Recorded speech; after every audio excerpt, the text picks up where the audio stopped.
오늘 말씀의 제목은 예수님의 마지막 섬김입니다. 요절 말씀은 45절입니다. 함께 읽어보겠습니다. 시작. 인자가 온 것은 섬김을 받으려 함이 아니라 도리어 섬기려 하고 자기 목숨을 많은 사람의 대속물로 주려 함이니라. 제가 짧게 기도하고 예배를 시작하겠습니다. 하나님 아버지, 주님께서 함께 해주셔서 이 시간 바이러스 때문에 교회에 나올 수 없는 상황 속에서 하지만 영상을 통하여 주님께 나오기를 원하오니 아버지 하나님, 우리 중고등부 아이들 한 사람 한 사람 다 깨워주시고 심령 가운데 주의 말씀을 듣도록 은혜 주시고 성령께서 도와주셔서 하나님께 마음을 모을 수 있도록 축복하여 주시옵소서. 부정한 종을 도우시고 주의 말씀을 허락하여 주시고 은혜 허락하여 주시옵소서. 예수님의 이름으로 기도합니다. 아멘. 자, 오늘부터 다시 한번 이제 마가복음 말씀을 나눌 것입니다. 우리가 마가복음 10장 말씀을 배우고 있는 중인데 3주 전에 배웠던 말씀처럼 예수님께서 부자 청년을 잃어버리시고 그 영혼을 빼앗기시고 너무나 안타까워하시는 그 가운데 예루살렘으로 향하십니다. 그 청년은 유대인으로서 훌륭한 아주 모범적인 청년이었습니다. 종교생활을 열심히 했습니다. 모든 율법을 흠없이 지켰고 십계명도 어려서부터 성실히 지킨 훌륭한 청년이었습니다. 하지만 그렇게 성실히 종교생활을 해왔던 청년이었음에도 불구하고 예수님께 구원 얻기를 간구했지만 결국 돈 문제 앞에서 돈 때문에 슬픈 얼굴을 하고 돌이키고 말았습니다. 이처럼 아무리 종교생활을 오래 한 청년조차도 그 속에 들어와 있는 깊은 세상적인 가치관, 그 돈에 대한 재물의 유혹을 떨칠 수 없어서 그만 예수님께 떨어지고 배도하는 길을 가고 만 것입니다. 그런데 오늘 말씀 볼 때에 이러한 문제는 그 청년에 그치지 않고 그동안 예수님과 3년 동안이나 함께해온 예수님의 그 사랑하시는 12명의 제자들도 마찬가지였습니다. 그들은 예수님과 3년 동안 동고동락하면서 신앙생활을 해왔는데 하지만 오늘 말씀을 볼 때 너무나 실망스러움을 금할 수가 없습니다. 우리가 이제 말씀 나누겠지만 예수님은 이 모든 우리 인생들을 돕기 위해서 우리 속에 들어와 있는 그 뿌리 깊은 세상을 뽑아내고 뿌리 깊은 그 하나님을 떠나 있는 그 본성, 그 죄로부터 우리를 건지시기 위해서 본격적으로 예루살렘을 향하셔서 십자가의 그 길을 가십니다. 오늘 말씀의 제목이 무엇이었습니까? 예수님의 마지막 섬김입니다. 예수님께서는 우리에게 진짜 정말 중요한 섬김, 최고의 마지막 최종적인 섬김이 바로 십자가에 피 흘리신 그 섬김, 이 섬김이야말로 우리를 이 땅에서 건져내시고 우리를 죄로부터 구원해내며 하나님 나라 주시기 위한 가장 중요한 섬김인 것을 예수님은 아시기 때문에 이제 오늘 그 말씀을 하십니다. 오늘 말씀을 통해서 예수님의 그 중요한 섬김을 우리가 깨닫고 받게 되기를 원합니다. 뭡니까? 빨간 글씨를 볼까요? 선생님이여, 무엇이든지 우리에게 하여 주시기를, 우리가 구하는 바를 우리에게 하여 주시기를 원합니다. 야고보와 요한이 예수님께 나온 목적은 무엇입니까? 무엇이든지 우리가 지금 구하는 것을 해달라고 말합니다. 예수님께 지금 뭔가 엄청난 것을 부탁하는 것입니다.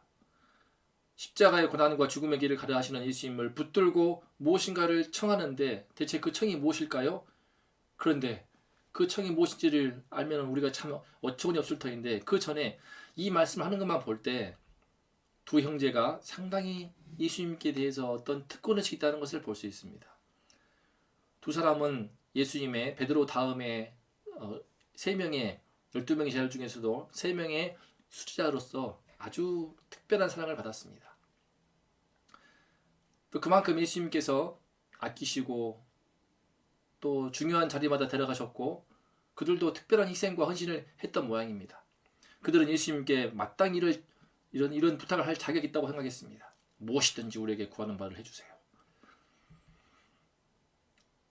재밌는 것은 그들은 다른 10명 제자들이 보는 앞에서 그런 부탁을 했습니다. 그러니까 12명의 제자들 중에서도 그들 이 야고보와 요한 형제들은 상당히 영향력이 강했습니다. 예수님도 일단은 그들의 요구를 받아주십니다. 파란 글씨를 볼까요? 36절에서 너희에게 무엇을 하여 주기를 원하느냐. 예수님은 그들의 요구를 일단 받아주실 만큼 그들을 인정해 주십니다. 그런데 문제는 이처럼 그들의 부탁이 너무나 어처구니 없다는 것입니다. 37, 8절 말씀을 읽어보겠습니다. 여짜오되 주의 영광 중에서 우리를 하나는 주의 우편에 하나는 좌편에 앉게 하여 주옵소서.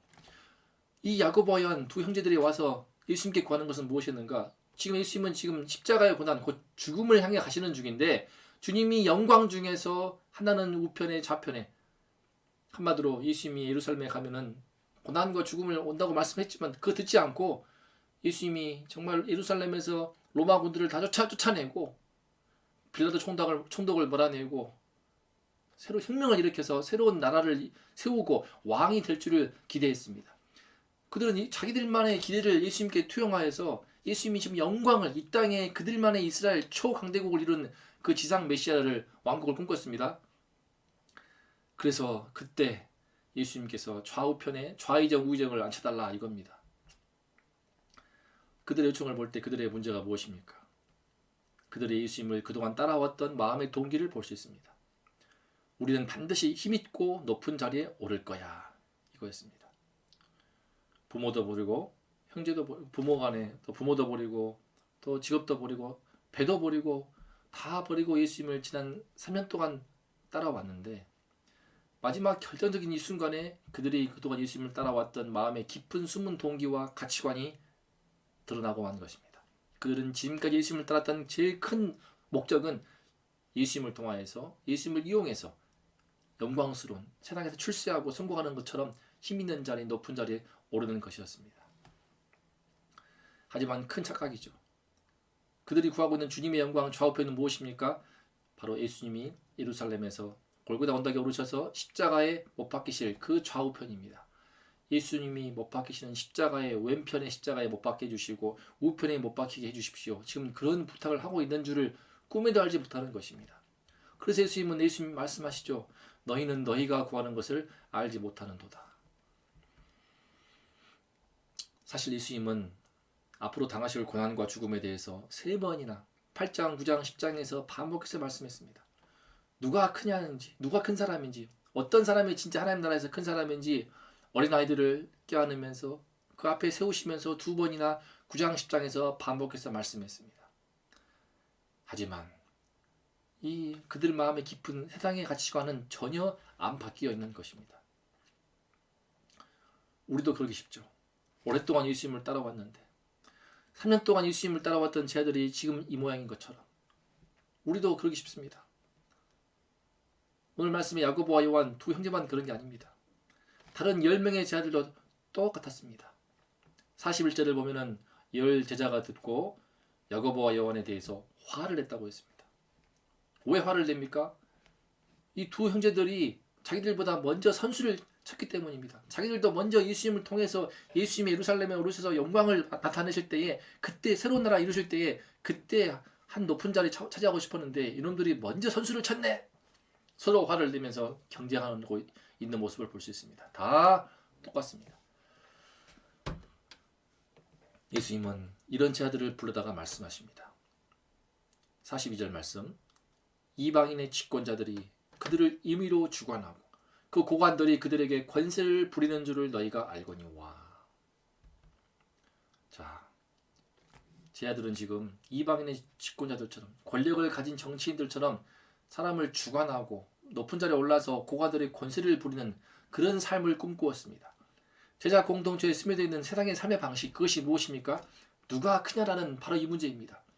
그 사람들은 여전히 예수님을 따라왔음에도 불구하고 여전히 세상에서처럼 힘이 있어야 되고 권력을 가져야 되고 또 돈이 많아야 된다는 이런 세상의 가치관에 기초한 그런 생각을 깊이 갖고 있는 것입니다. 아무리 예수님을 따라왔지만 누가 크냐? 진짜 큰 사람은 누구냐? 바로 이 세상에서의 가치관과 전혀 다를 바가 없습니다. 그렇기 때문에 이 부분에 대해서 많은 예수님의 책망을 받았는데 9장 말씀에서 어린아이를 대할 때에도 어린아이를 시끄럽다고 무시하니까 예수님이 책망하시지 않습니까? 이런 어린아이 것이 하나님 나라는 바로 이런 어린아이와 같은 자의 것이다 라고 말씀하시면서 또 작은 자들, 사회 약자들을 얼마나 소중히 여겨야 되는지, 그 한 사람을 실족시키는 것이 얼마나 무서운 죄인지를 일깨워 주셨습니다. 남편과 아내에 있어서도 그 당시에는 남편이 힘이 있고 아내는 힘이 없으니까 함부로 이혼해버리고 함부로 이혼시키고 음식에다 태워버리면 기분 나쁘다고 아내를 쫓아버리고 그렇게 말도 안 되는 세상이었는데 이렇게 힘의 관계로 힘의 관계를 가정에 끌어오기 때문에 가정이 파괴되고 이혼 문제가 심각했습니다. 부에 대한 태도도 마찬가지죠. 아까 말씀드린 그 부자 청년 예수님께 구원받기를 영원한 생명이란 영생을 얻기를 간구했지만 원했지만 기본적으로 본인이 움켜쥐고 있는 돈을 그 부를 놓을 수 없어서 결국 예수님께 등을 돌리고 슬퍼하며 따라부르지 않습니까? 여러분 이처럼 우리가 예수님을 오랫동안 따랐더라도 어려서부터 주일학교를 참여하고 어려서부터 모태신앙으로 자라왔다 할지라도 결정적인 순간에 나의 내면의 가치관이 확 드러나 버립니다. 선택의 순간에 기도의 순간에 내면의 가치관이 확 드러나 버립니다. 이 제자들을 보십시오. 12명이 그동안 지난 3년 동안 동고동락해 왔지만 이제 예수님께서 예루살렘으로 올라가시고 뭔가 비장한 모습으로 떠나시니까 그곳에서 뭔가 큰일이 있을 줄 기대하면서 그들끼리 서로 신경전을 벌리다가 이제 마침내 자기들의 야망을 드러내지 않습니까? 그동안 함께했던 우정도 필요 없는 겁니다. 우정도 뭐 동료 외에도 전우 외에도 필요 없고 야망이 자기들의 세상적인 야망의 가치관이 확 들춰나고 있습니다. 이들에게 예수님은 말씀하십니다. 너희는 그렇지 않을지니 너희 중에는 그렇지 않을지니 예수님은 그들에게 정반대의 삶의 방식을 말씀하십니다. 보십시오. 자, 너희를 섬기는 자가 되고 너희 중에 누구든지 크고자 하면은 섬기는 자가 되고 누구든지 으뜸이 되고자 하는 자는 모든 사람의 종이 되어리라. 완전히 정반대의 그 거꾸로의 삶의 방식을 예수님은 말씀하시죠. 너희는 그러면 안 돼. 너희는 그러면 안 돼. 이 말씀입니다. 섬기는 자가 되어라는 거예요. 종이 되어라는 거예요. 기본적으로 우리는 섬김을 받는 자가 높은 자이고 많은 사람들을 부리면서 그 높은 위치에서 수많은 사람들을 부를 수 있다면 그 사람이 큰 자라고 하는 가치관을 갖고 있는데 예수님은 정반대의 방향을 말씀하십니다. 섬기는 자, 섬김받기보다도 섬기는 자가 되고 으뜸이 되는 것보다 종이 되어서 섬기는 그것. 가정에서, 학교에서, 교회에서, 직장에서 이런 삶을 산다는 것이 과연 가능할까요? 우리가 이런 식으로 섬김 받기보다도 섬기는 자가 되려고 할 때, 종처럼 섬기려고 할 때 자칫하면 세상에서 소위 말하는 호구가 되는 거 아닙니까? 호구 되어서 늘 이용당하고 참 무시받고 그러면서 종처럼 섬기니까 그래 넌 계속 종처럼 섬겨라. 직장에서도 그러지 않습니까? 제 아는 선배가 이 말씀에 순종을 해서 후배들을 직원들을 섬기려고 했더니 은행에 높은 자리에 있습니다. 근데 본인이 그 부지원장인데 부하 직원들을 잘 대해줬더니 섬겼더니 오히려 더 자기한테 올라타고 업무를 떠넘기기도 하고 그런 황당한 일이 발생하기 때문에 그로 인해서 갈등하는 모습을 많이 보았습니다. 섬기는 자가 되고 종이 된다는 것, 그것은 말처럼 쉬운 일이 아닙니다. 그런데 왜 예수님은 이렇게 정반대의 삶의 방식을 말씀하실까요? 왜? 저도 그랬어요. 저는 군대를 늦게 갔거든요.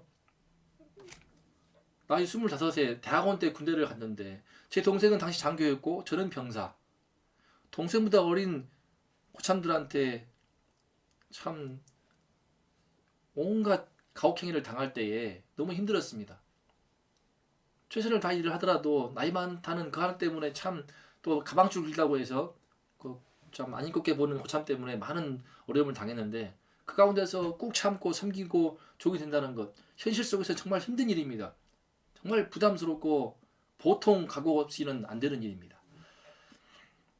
그런데 예수님 말씀하십니다. 섬기는 자가 되고 종이 되어라. 대체 왜 이렇게 말씀하십니까? 왜 너희는 그러면 안 돼? 왜 너희는 세상에서 사는 것처럼 살면 안 되라고 말씀하실까요? 바로 이것입니다. 이 말씀은요, 예수님께서 우리에게 하나님 나라를 선포하시는 말씀이에요. 세상 나라에 산다면은 그렇게 섬김받기 위해서 높은 자리에 오르기 위해서 서로 큰 자가 되기 위해 싸워야겠죠. 남을 밟아야겠죠. 밟지 않으면 내가 밟히니까. 그러나 그렇지 않습니다. 이 땅에 예수님께서 오신 이유가 무엇입니까? 이 세상 가운데 돈을 중심으로 권력과 힘과 명예와 이런 것들이 중심이 되는 세상 속에서 예수께서 이 땅에 오심으로 말미암아 하나님 나라를 가져오시는 것입니다. 하나님 나라를 선포하시는 말씀이에요. 이제 앞으로 예수님께서는 예루살렘에서 본인의 이 땅에 오신 제일 큰 목적, 십자가와 부활의 그 놀라운 일을 통하여서 이 땅에 하나님 나라를 온전하게 이루실 것입니다. 그를 믿음으로 예수님께서는 당차 이루실 그 본인의 사명을 따라서 이루실 그 하나님 나라를 바라보시고 선포하시는 것입니다. 섬기는 자가 되고 종이 되는 것. 세상에서는 알지라도 하나님 나라에서는 바로 이와 같은 삶을 방식으로 사는 사람이야말로 진짜 큰 자라는 것. 이제 하나님 나라가 이 땅에 주님의 나라가 임하실 것이라는 것을 선포하시는 말씀입니다. 그러니까 너희는 그러면 안 돼! 라고 말씀하시는 거죠. 하지만 생각해 보세요. 지난 3년 동안 예수님께서는 오직 하나님 나라를 전파하였는데 때가 찼고 하나님의 나라가 가까이 왔으니 천국이 가까이 왔으니 회개하고 복음을 믿으라는 말씀을 시작으로 해서 지난 3년 동안 제자들을 섬겼지만 수많은 백성들을 섬겼지만 아직도 가장 가까운 제자들인 야고보와 요한 그 형제들마저도 하나님 나라가 그들에게 분명하지 않았습니다. 그 마음 가운데 하나님 나라가 분명치 않았습니다. 그래서 여전히 세상 나라의 밥식대로 세상의 삶의 방식을 따라가고 있었습니다. 대체 어떻게 해야 됩니까? 어떻게 해야만이, 도대체 어떠한 섬김이 더 있어야만이 그들의 진정 내면으로부터 가치관까지 뿌리 깊은 가치관까지 바뀌고 변화되어서 하나님 나라 백성으로 굳게 설 수 있을까요? 바로 이것이 오늘 말씀의 키포인트입니다. 다 함께 45절 말씀을 읽어보겠습니다. 시작. 인자가 온 것은 섬김을 받으려 함이 아니라 도리어 섬기려 하고 자기 목숨을 많은 사람의 대속물로 주려 함이니라. 이것입니다. 그들을 변화시키는 예수님의 최종적인 섬김이 무엇입니까? 바로 그들의 죄를 씻기 위해서 자기 목숨을 대속물로 주시는 것입니다. 보십시오. 예수님은 섬기러 오신 그 예수님의 제일 큰 궁극적인 마지막 섬김이 무엇인가? 자기 목숨을 많은 사람의 대속물로 주는 것입니다. 자, 대속물이 무엇입니까? 대는요, 우리를 대신하여 대입니다. 우리를 대신하여 속은 속죄, 죄를 용서받도록 속죄하기 위한 제물이 되는 것입니다. 우리 죄를 대신해서 속죄하는 제물, 그게 바로 대속물입니다. 예수님께서는요, 지난 3년 동안 수많은 말씀으로 가르치시고 사랑하시고 병 고치시고 온갖 이적을 통하여서 보여주었지만 그럼에도 불구하고 여전히 제자들이 벗겨지지 않은 그 죄 문제, 하나님 나라가 그 마음 깊은 곳에 들어가지 않는 그 문제를 도우시기 위해서 가장 중요한 십자가에서 당신의 피를 흘리시는 것입니다. 그래서 이 섬김이야말로 우리가 예수님의 말씀을 통해서 교회를 다니면서 말씀도 듣고 찬양도 하고 여러 모양으로 사랑도 받으면서 달란트 시장도 어려서부터 하지 않습니까? 선물도 많이 받고 또 수련회도 가고 다양한 말씀을 통해 은혜를 받지만 그 모든 섬김을만으로도 부족합니다. 모든 섬김을 받더라도 진짜 중요한 예수님의 이 섬김을 받아야 합니다. 그것이 무엇입니까? 바로 예수님이 십자가에 흘리신 그 피로서 씻김받는 그 섬김입니다.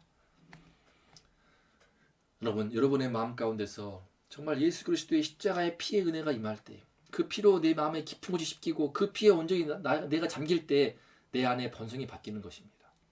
세상을 너무나 좋아하고 세상에서 살기 위해서 어쩔 수 없다 생각을 하면서 세상과 닮고자 애를 쓰는 그 나의 번성이 바뀌어버리고 나의 영혼이 죽었다가 다시 태어나게 됩니다.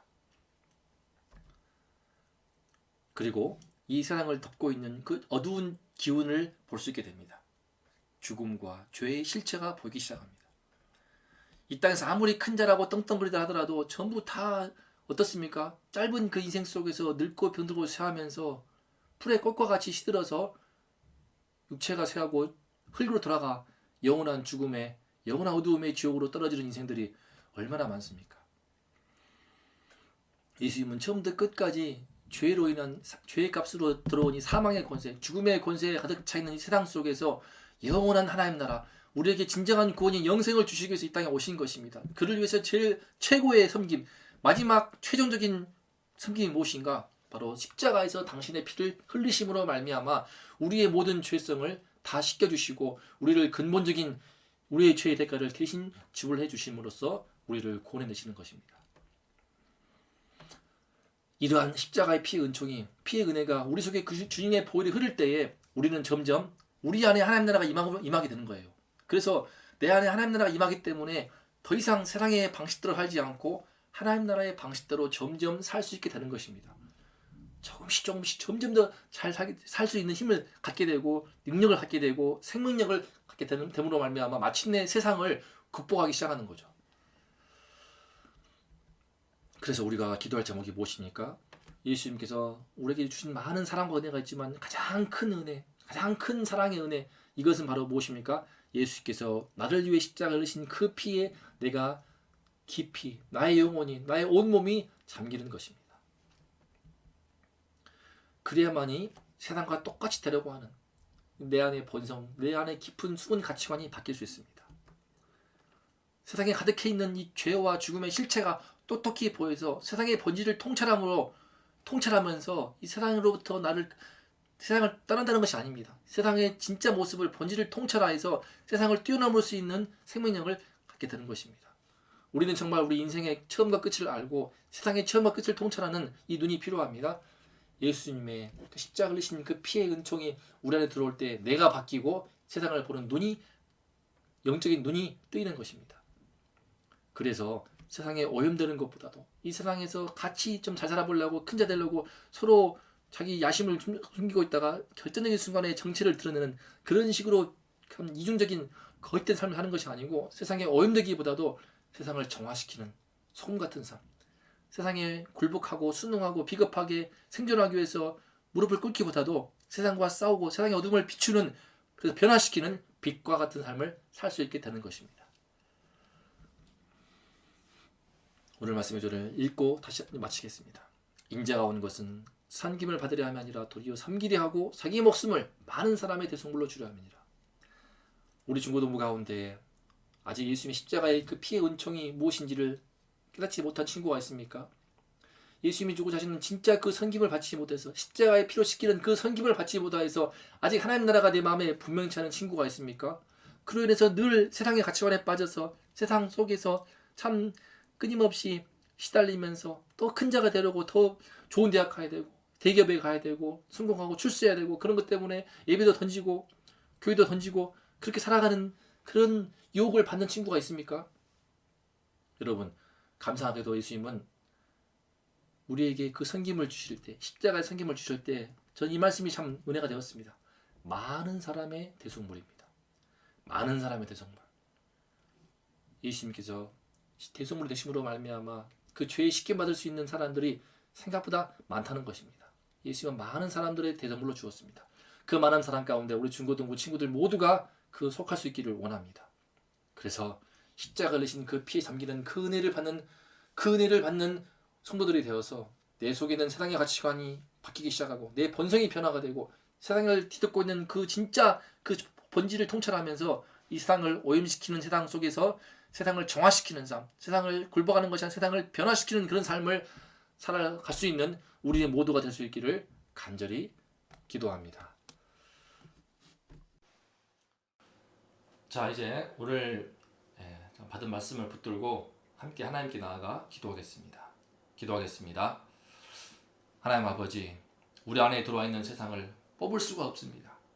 주님께서 흘리신, 십자가 흘리신 그 피가 우리 속에 흘러야만이 우리 안에 죄가 씻기고 우리의 모든 본성이 바뀌고 우리 영혼이 죽었다가 다시 태어나서 하나님 나라가 이루어질 수 있습니다. 아버지 하나님, 우리 안에 하나님 나라가 들어와야만이, 내 심령 속에 하나님 나라가 이루어져야만이 우리가 이 땅에서 더 이상 세상의 법칙이 아니라 하나님 나라의 법칙으로 살 수 있고 섬김받기 위해 살고자 하고 군림하며 권력을 얻으며 세상에 출세하고 성공하고자 하는 그 모든 신념 가운데 세상을 닮아가고자 애쓰는 우리 본성을 떠나서 이제 하나님 나라의 법칙을 따라서 세상에서 섬기는 자가 되고 세상에서 종처럼 낮아져 섬길 수 있는 그런 주의 종이 되어서 세상을 뛰어넘고 세상을 이길 수 있는 자가 되는 줄을 믿습니다. 아버지 하나님이시 은혜를 허락하여 주시옵소서. 주님이시 우리 안에 주님께서 주고자 하시는 가장 큰 섬김, 제일 중요한 섬김, 마지막 섬김인 십자가에 피 흘리시는 그 피의 은혜가 우리 안에 흘러들어오는 그 은총을 허락하여 주시옵소서. 주께서 함께 해주셔서 이 은혜로 말미암아 우리가 하나님 나라 백성으로 굳게 서게 도와주시고 하나님 나라 백성답게 살 수 있도록 축복하여 주시옵소서. 예수님의 이름으로 기도했습니다. 아멘. 자, 우리가 참 영상을 통해서 함께 예배를 드렸습니다. 함께 얼굴을 마주하지 못해서 사실은 너무나 마음이 안타깝고 답답한 심정입니다. 하지만 우리가 이렇게 참 이 영상을 통해서도 예배를 나눌 수 있음을 감사드리고 이제 다음 주에 뵐 텐데 우리가 기도해야겠습니다. 빨리 코로나 바이러스 사태가 끝나서 종식이 되어서 함께 얼굴과 얼굴을 마주하고 예배 드릴 수 있기를 원합니다. 성령님께서는 어디에서나 함께 하지만 우리 함께 모이는 그 가운데서 두 사람이 모이는 그곳에 주님이 우리 가운데 있다고 했습니다. 성령님께서는 우리 함께 모여서 뜨겁게 찬양하고 기도하고 말씀을 듣는 그 예배 가운데서 더욱더 만나주시고 역사하십니다. 영상을 통해서 예배 드릴 때에 우리가 마음이 안일해지지 않도록 나태해지지 않도록 우리가 서로 깨어서 긴장할 뿐만 아니라 우리가 빨리 바이러스 사태가 끝나서 함께 교회에 모여서 예배드리는 그 날을 주시도록 기도해야겠습니다. 그리고 우리가 더 나아가서 우리 안에 가장 코로나 바이러스보다 더 무서운 우리를 그 세상으로부터 참 끊임없이 그 안에 오염되고 유혹을 받는 우리 가운데 깊이 뿌리 박혀 있는 이 세상의 가치관, 그 근저에 흐르는 이 죄성, 이 죄의 바이러스야말로 우리가 진정으로 벗어나야 될, 진정으로 해결을 받아야 될 문제인 것을 고백합니다. 우리가 코로나 바이러스 사태의 종식을 넘어서서 동시에 이 예배 드리는 가운데 각자 처소에서 예배 드리는 이 가운데 주께서 은혜를 주셔서 우리 가운데 깊이 뿌리 박힌 이 죄의 바이러스, 우리 사망의 권세로 짓누르게 하는 우리 하나님을 떠나버린 죄성이 십자가의 피로 깨끗이 씻김받는 그 은혜가 우리 가운데 넘쳐 흐를 수 있도록 그런 은혜를 달라고, 또 이 복음이 우리 나라에 온 세상에 정말 힘있게 선포될 수 있도록 함께 기도하면 좋겠습니다. 바이러스 사태의 종식과 진정한 우리의 구원을 주는 하나님 나라의 그 구원의 복음 십자가의 피의 은혜가 이 땅에 흐를 수 있도록 함께 기도하는 한 주가 되었으면 합니다. 그러면 다음 주에 뵐게요.